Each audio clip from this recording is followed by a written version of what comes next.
Buy your friend for love. a coffee. Expires Unlimited in data 1 traffic. month. Customer Privacy service. policy. Disclaimer. Copyright All 2014. and reserved By Ramin Arjomand. New York City, For January 6th. Immediate.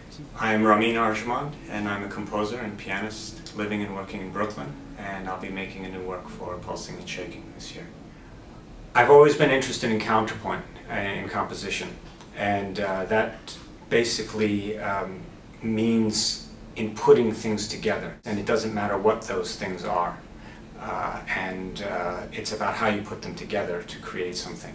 So it's not a question of whether something belongs in a piece or not. It's a question of how big is your heart, and can you find a place for that in your piece. What you're talking about, or what you're dealing with contrapuntally, is a certain linguistic expectation. In other words, there's a sentence or a phrase, and as it's unfolding, the listener is waiting with bated breath to see how that expectation is fulfilled because of their knowledge of the language.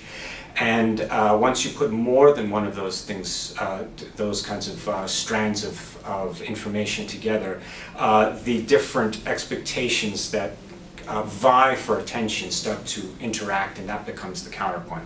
I happen to be, and I've always been interested in poetry, and I had some poems that had been lying around, so I made a set of what I called speech motets, where they were basically 4-part vocal pieces where you had 4 singers, and these were done electroacoustically, so all 4 singers were myself, and the lines were put together polyphonically, but they were spoken. So those are the things I called speech motets. And the idea there was to sort of get away from the point that this was choral music, quote unquote, and distill the idea of what the spirit was with which those older composers were putting together polyphony.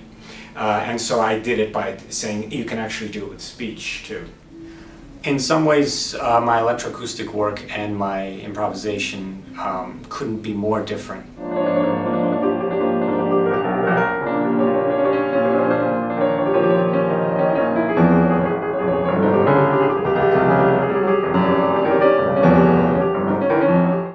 Improvisation, as I said, in the sense that it's almost like night and day, is very different because I'm concerned in the moment of improvisation almost exclusively with form. In the very first few seconds of the improvisation, I've become aware of certain pitches that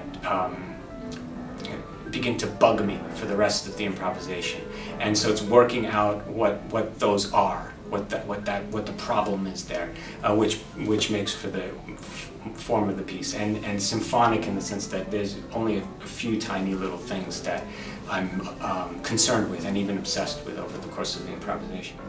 One of the things I'll be doing at Pulsing and Shaking is bringing together my identities as a composer and a performer, which are often at odds with each other in my work in a way that's very invigorating.